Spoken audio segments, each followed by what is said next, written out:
श्री शिवाय नमस्तुभ्यम, हर हर महादेव, जय महाकाल। कैसे हैं आप सभी लोग। देखिए बहुत लोगों को कमेंट आए कि भैया बहुत ज्यादा कंफ्यूजन हो रही है कि जो देवशयनी एकादशी है वो किस दिन की मानी जाएगी, किस दिन हमें व्रत करना है, पारण किस दिन करना है, 16 को या फिर 17 जुलाई को कब करना है, इसके बारे में प्लीज जरा बताइए। तो पूज्य गुरु जी की कथा से सुन करके और समझ करके और किस दिन देवशयनी एकादशी मानी जाएगी, उन सभी के बारे में आज के इस वीडियो में बात करेंगे। और उन्हीं की कथा में से किए गए देवशयनी एकादशी के दिन करने वाले ऐसे 2 महा उपाय जो कि ना सिर्फ आपकी बड़ी से बड़ी कामना की पूर्ति करेगा, साथ ही साथ आपके घर में धन संपदा वैभव की भी वृद्धि करेगा। तो पूरे वीडियो को अंत तक जरूर देखिएगा। ये देवशयनी एकादशी के दिन करने वाले बेलपत्र और हल्दी में चने की दाल वाला उपाय करना बिल्कुल मत भूलिएगा, ठीक है। सबसे पहले बात करते हैं कि जो देवशयनी एकादशी होती है ये कौन सी एकादशी होती है। आषाढ़ मास की जो दूसरे नंबर की एकादशी होती है, या फिर हम लोग कह दें कि सावन से पहले पड़ने वाली जो एकादशी है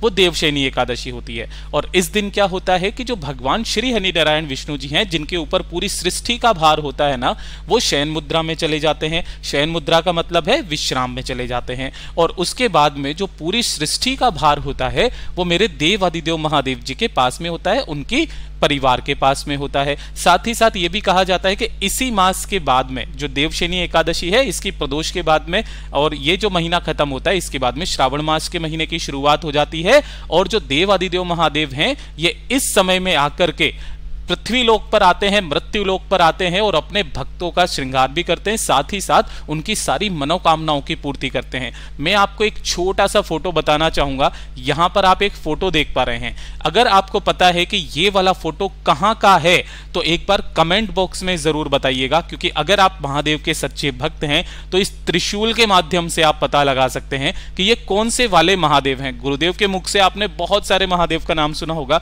कुंदकेश्वर हो गए, है ना, पिपलेश्वर महादेव हो गए, वटकेश्वर महादेव हो गए।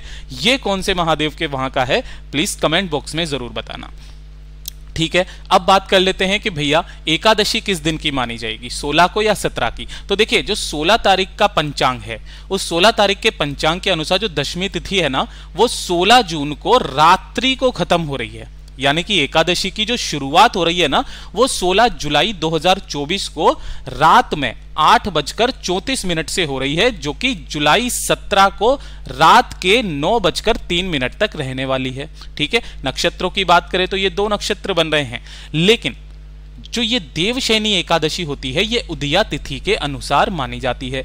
अगर हम लोग उदया तिथि के अनुसार देखा जाए तो यहां पर जो एकादशी की तिथि मानी जाएगी वो 17 जुलाई 2024 की मानी जाएगी। यहां तक बात आई समझ में। यानी कि जो रात्रि का समय है ना, वो वाला नहीं माना जाएगा। 17 तारीख को सुबह उठते ही जो उदया तिथि के अनुसार जो तिथि होती है, यानी कि द्वादशी के साथ में लगने वाली तिथि, इस चीज का ख्याल रखना, द्वादशी तिथि के साथ में लगने वाली जो तिथि होती है वो एकादशी होती है। इसीलिए 17 जुलाई को ही इसका व्रत होगा, उसी दिन आपको व्रत करना है। साथ ही साथ जो भी पारण करना है वो शाम के समय पर करना है। तो एक तो डाउट आपका ये क्लियर हो गया कि किस दिन देवशयनी एकादशी है। अब हम बात करेंगे कि देवशयनी एकादशी के दिन ऐसा कौन सा उपाय करना होता है जिससे हमारी सारी मनोकामनाएं पूरी होती है, साथ ही साथ घर में धन की भी आवक होती है। पूज्य गुरु जी ने कहा कि देवशयनी एकादशी कोई छोटी मोटी एकादशी नहीं होती है। इन दिनों पर आपको कुछ नियमों का पालन करना चाहिए जो आपके सामने है। देखिए देवशयनी एकादशी के दिन सबसे पहले तो आपको तामसिक भोजन करने से बचना चाहिए, ठीक है। तामसिक भोजन का मतलब हो गया है कि आपको लहसुन प्याज वगैरह नहीं खाना है। दूसरे नंबर पर इसके अलावा चावल का सेवन आपको नहीं करना है। अब बहुत सारे लोगों का जो डाउट था ना, वो मैंने पहले भी एक वीडियो बना दिया था कि आप लोगों को चावल किन लोगों को नहीं खाना चाहिए। बहुत बार जब हम चावल का उपाय बताते हैं तो लोग बाग कहते हैं कि भैया हमें तो चावल तो चढ़ते ही नहीं है एकादशी के दिन, ये तो बिल्कुल इसको तो निषिद्ध माना गया है, ऐसा क्यों। तो देखिए चावल किन लोगों के लिए निषिद्ध माना गया है। सबसे पहली बात, जो मृत्यु लोक में निवास करते हैं, जिनकी मृत्यु निश्चित है, जैसे कि हमारी मृत्यु निश्चित है, तो हम लोगों को चावल का सेवन नहीं करना चाहिए एकादशी के दिन। लेकिन भगवान को चावल चढ़ाया जाता है, चावल का भोग भी लगाया जाता है, इस चीज का ख्याल रखना। एकादशी तिथि पर महिलाओं और बड़े बुजुर्गों का अपमान ना करें, क्योंकि उन दिनों पर जो ये वाले दिन होते हैं ना, एकादशी हो गया, प्रदोष हो गया, ये इन दिनों पर है ना, ये हमारे पितरों के समान, जो हमारे ऐसा माना जाए कि देवताओं के समान हमारे घरों में रहते हैं, ठीक है ना। तो इनको कभी भी इसे ऐसी वैसी भाषा में प्रयोग ना करें इनके लिए। चौथे नंबर के बारे में बात करते हैं तो एकादशी के दिन तुलसी का पत्ता तोड़ना ही नहीं चाहिए, ये तो आप सभी लोगों को पता है। और अगर आप इसका व्रत धारण करते हैं तो आपके मन में कोई भी गंदे ख्याल नहीं आने चाहिए, कोई गलत विचार नहीं आना चाहिए, ठीक है। इसका शुभ समय के बारे में बात करें तो पंचांग के अनुसार जो आषाढ़ मास के शुक्ल पक्ष की एकादशी तिथि है वो 16 जुलाई 2024 को रात्रि को 8:33 से शुरू हो रही है। वहीं इसका समापन 17 जुलाई को रात्रि को 9:02 पर होगा। और ऐसे में जो देवशयनी एकादशी है वो 17 जुलाई बुधवार के दिन मनाई जाएगी, ठीक है। अब बात करते हैं पहले वाले उपाय की। पहला वाला जो उपाय है ना, ये किसके लिए होगा? इच्छा पूर्ति के लिए। चाहे कितनी भी बड़ी आपकी मनोकामना क्यों ना हो, आपकी वो कामना निश्चित रूप से पूरी होती है। इसके लिए 108 बेलपत्र का उपाय किया जाता है, ठीक है। कितने बेलपत्र लेने हैं आपको? गिन करके 108 बेलपत्र लेने हैं, जिनके नीचे की डंडियां आपको तोड़नी नहीं है। बस इस चीज का ख्याल रखना, काफी सारे लोग होते हैं जो इसकी नीचे की डंडी को तोड़ देते हैं। गलती से भी आपको इस नीचे की डंडी को नहीं तोड़ना है। पूरे 108 बेलपत्र आप बना लोगे, ठीक है ना। और साथ ही साथ ले लेना आप थोड़ा सा चंदन। लाल चंदन मिल जाए तो लाल चंदन ले लो, पीला चंदन मिल जाए तो पीला चंदन ले लो, कोई दिक्कत नहीं है। लेकिन जो चंदन मिल जाए वो आपको चंदन ले लेना है। साथ ही साथ जितने भी आपने बेलपत्र लिए हैं ना, आपको घर पे ही ये वाला काम करना है कि जो भी आपने चंदन लिया है उस चंदन की एक एक बिंदी प्रत्येक पत्ते पर आपको ओम नमः शिवाय मंत्र का स्मरण करते हुए लगा देनी है। जो भी चंदन आपने लिया है उस चंदन की बिंदी को, ठीक है, लगा दोगे। और लगा देने के पश्चात आपको इन 108 बेलपत्र की एक माला बनानी है। अब भैया माला कौन से धागे में बनानी है? पूज्य गुरुजी ने कहा जो लाल धागा मिल जाए, आप कलावा ले लो, आप मोली ले लो, कुछ भी ले लो, लेकिन लाल धागे के अंदर आपको 108 बेलपत्र की माला बना लेनी है। साथ ही साथ 1 लोटा लेना है शुद्ध जल अपने घर का, ठीक है। इन दोनों को लेकर के भोले बाबा की शिवलिंग के पास में जाओगे, महादेव की शिवलिंग के पास। उत्तर दिशा नॉर्थ डायरेक्शन की तरफ मुख करके खड़े हो जाना। पहले 1 लोटा शुद्ध जल दोनों हाथों में लेकर के अपना नाम और गोत्र बोल करके भोले बाबा की शिवलिंग पर समर्पित कर देना।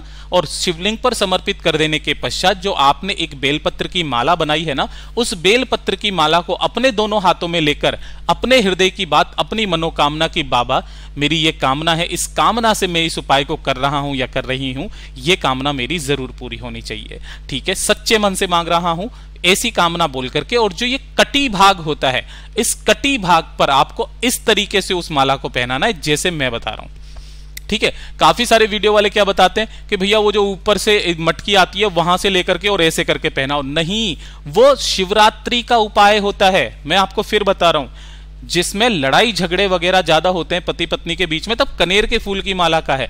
ये बेलपत्र की जो माला होती है ना, ये कटी भाग के चारों तरफ आपको इस तरीके से पहना देना है।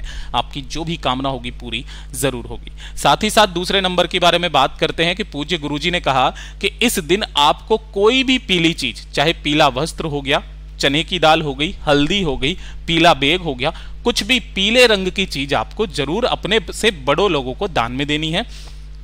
अपने घर को बुजुर्गों को दे सकते हो, कोई स्त्रियां हैं वो अपनी सास को कुछ भी दे सकते हैं, लेकिन पीले रंग की चीज जरूर देना।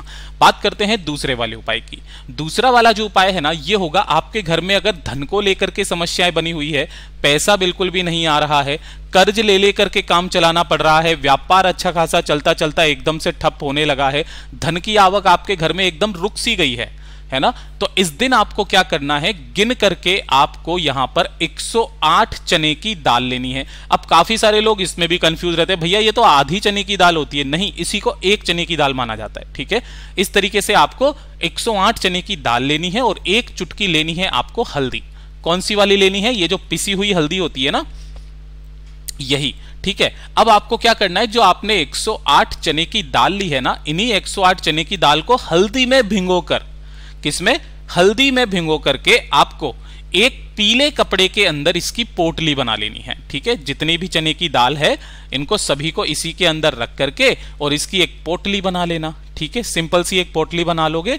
इस पोटली को लेकर के आपके आसपास जो भी भगवान श्री हरि नारायण विष्णु जी का मंदिर हो, चाहे राधा कृष्णा जी का मंदिर हो, राम जी का मंदिर हो, सत्यनारायण जी का मंदिर हो, लड्डू गोपाल जी का मंदिर हो, उस मंदिर में आपको चले जाना है। और मंदिर में जाने के पश्चात अपने हाथ की हथेली में, मुट्ठी में उसे बंद करके अपनी कामना बोल करके आपको इस मंदिर की 7 परिक्रमा करनी है। जब भी आप मंदिर के पीछे जाओगे ना, वहां पर जाकर के आपको ओम नमः शिवाय इस मंत्र का आपको स्मरण करना है और फिर वापस सामने आना है। फिर वापस जाओगे पीछे, फिर ओम नमः शिवाय मंत्र का स्मरण करोगे, फिर सामने आओगे।